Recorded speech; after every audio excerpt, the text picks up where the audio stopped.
All right. Good morning, Filipinas. Good morning, everyone. So today nata sa we are here, no? This is sa Susweko Before Elementary School, and we are fortunate nga nakikuban kita sa usa ka grupo. Lain ko na grupo wala kay shy kay sila. Magpainabi na to sila, tanong nato ilang mga leaders para makabalo ila-ila po ta sa nga group nga nag-sponsor sa feeding program dili sa tuwang tulungan sa Susweko Memorial Elementary School. The later ato sa painabi atong principal sa impression sa atong gibuhat karon na activity, no? Diri nga feeding program. Sige, mga ito isang representative ani. Okay.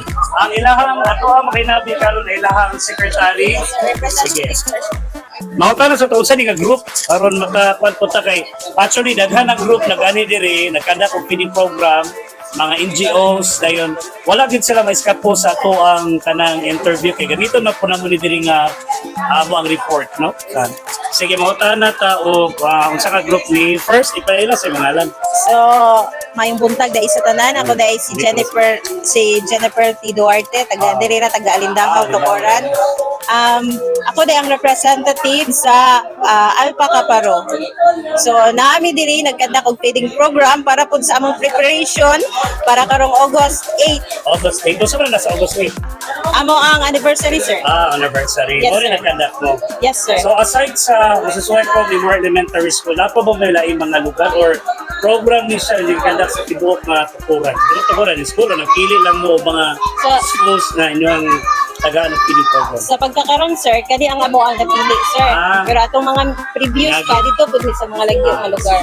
So, ang mga teachers o ang mga estudyante sa tibok sa Susweko, swerte kayo kay sa ilang grupo ang Susweko na ginanilang gipili. Okay? Dahil mahutan natin kuan kanang sa future plan next sa inyong asan mo papadulong sa inyong next dito ninyong feeding program. Ang amo na pong giplanuhan, sir, is para sa among chapter 6. Okay. Dito mi need pa pud namo og tanang meeting og maaprubahan sa tanan dito mi sa Tagulo na pud. Tagulo na po. Yes, sir. Sige. Sa ipaila sa ibang kauban ini hatong ko dali sa one by one. Sige, dali na. Sige. So na itong kuan diri mga signing ato ang mga kauban diri, pero ang pinaka-importante diha nga nahimo successful ang ilahang feeding program. Siguro number one ani sa ilang support to sa health community, then introduction po sa ilang grupo. Sige, so at last na lang ato ang inyong mensahe sa community. Mensahe sa community. So daghang salamat di sa Susweko nga gi-accept ni nga mag-feeding diri sa kuan sa school. And if ever nga manginahanglan og tabang ang school, manginahanglan og kanang maglimpyo or kanang mga tao nga kanang magamit bitaw diri, sir. Pwede ra no? Yes, sir. Pwede ra gid kaayo mo duol sa amo sir. Okay, take note ato ang mga kuan teaching force. Pwede Yes, ra sir. gid kayo. Pohon. Pohon, ma'am. Sige, pohon. Yes, ma'am. Pohon, ma'am. Sige, Pwede ra kayo, ma'am.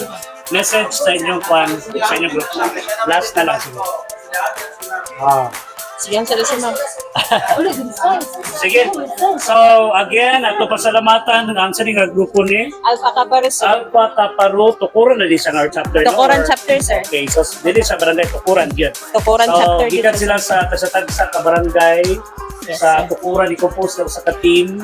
O sa ka-purpose nila to help out, no, outreach mission, siguro, outreach mission sa to ang mga community like ang feeding program or other services silang ihatag. Again, salamat kayo sa time and ihatag, especially po sa ato ang kagrupo. Salamat kayo sa inyong tanan. Thank you, God bless you and good morning one more.